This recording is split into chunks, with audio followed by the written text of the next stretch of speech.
नमस्कार मित्रांनो. तर आज आपण शिकणार आहोत उपसर्ग हा टॉपिक. एक्झाममध्ये आपल्याला 5 उपसर्ग दिलेले असतात आणि मग आपल्याला प्रत्येक उपसर्गावर एक एक वाक्य तयार करायचं असतं. तर मग आता आपण हे जे वाक्य आत्तापासूनच लर्न करून ठेवले, 22 उपसर्गाची 22 वाक्य जर लर्न केली तर आपल्याला एक्झाममध्ये इझिली 5 मार्क्स अचीव करता येतात. तर चला व्हिडिओला स्टार्ट करूया. उपसर्ग हा क्रियायोग आहे. ज्यांच्या क्रियेशी संबंध येतो त्या प्रत्ययांना उपसर्ग म्हणतात आणि ज्यांचा क्रियेशी संबंध येत नाही त्यांना निपात असे म्हणतात. आता टोटल 22 उपसर्ग आहे. प्र, परा, अप, सम, अनु, अव, नि, निर, दुस, दूर, वि, आ, नि, अधि, अपि, सु, उत, अभि, प्रति, परी, अति, उप. आता मी तुम्हाला प्रत्येक उपसर्गाचं एक एक वाक्य देणार आहे. तुम्ही जर ते माझ्यासोबतच लर्न करायचा प्रयत्न केला तर तुमचं इझिली होऊन जाईल. सर्वप्रथम प्र हा उपसर्ग, त्याचा अर्थ आहे उत्तम. मग त्याचं वाक्य काय होतं? कार्यक्रम सम्यक प्रभवती. किंवा दुसरं वाक्य आहे तत्र प्रगती असती. अजून एक वाक्य दिलं आहे आम्ही, गुणवत प्रवचन उत्तम. मग तुम्ही हे शॉर्टवालं सेंटेन्सवर लर्न करू शकता. तत्र प्रगती असती, तत्र प्रगती असती.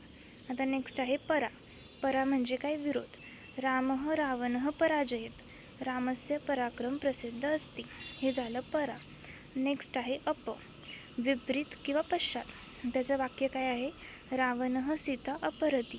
उपकार न करोतु. यानः अपसर्पतः. मी आता तुम्हाला इथं 3-3 सांगते, पण पुढं मी एक सांगाल म्हणजे तुम्हाला ते लर्न करायला दिसेल, कारण मी खूप इझी सेंटेन्सेस घेतलेले. आता सम म्हणजे सारखे किंवा जवळ. मग रामः रावणः सहरति. राम संस्कृतं वदति. नेक्स्ट आहे अनु. अनु म्हणजे मागे किंवा समान. सीता रामः अनुसरति. रामस्य अनुकरणं करोतु. नेक्स्ट आहे अव. अव म्हणजे काय? खाली. रामः पाठ अवगच्छति. अत्र उत्तम अवकाश अस्ति. नेक्स्ट आहे निस म्हणजे निषेध किंवा शून्य विना. मग सूर्य निश्चलम अस्ति. 8th आहे निर. निर म्हणजे काय? चांगला. रावणः निर्दय अस्ति म्हणजे रहित, चांगला नाही. नेक्स्ट आहे दुस म्हणजे कठीण. रावणः दुसशील अस्ति.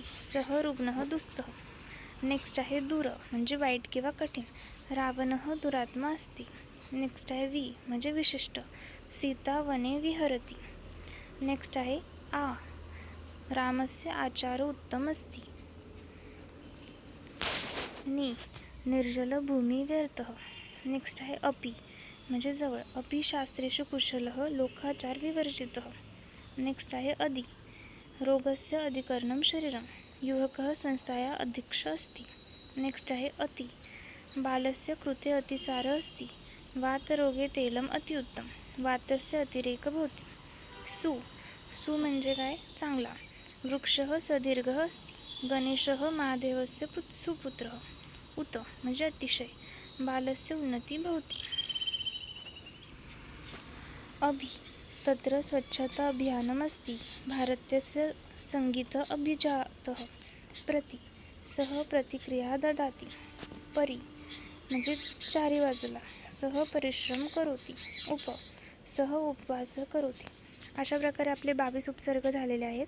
या प्रत्येक उपसर्गाचं तुम्ही एक एक वाक्य एका बुकमध्ये किंवा पेजवर लिहून काढा आणि रोज ते वाचत चला. अशाने तुमचे सर्व सेंटेन्स लर्न होऊन जातील. आय होप तुम्हाला हे समजलं असेल. अशाच नवीन व्हिडिओसाठी लाईक, शेअर आणि सबस्क्राईब करा. थँक्यू.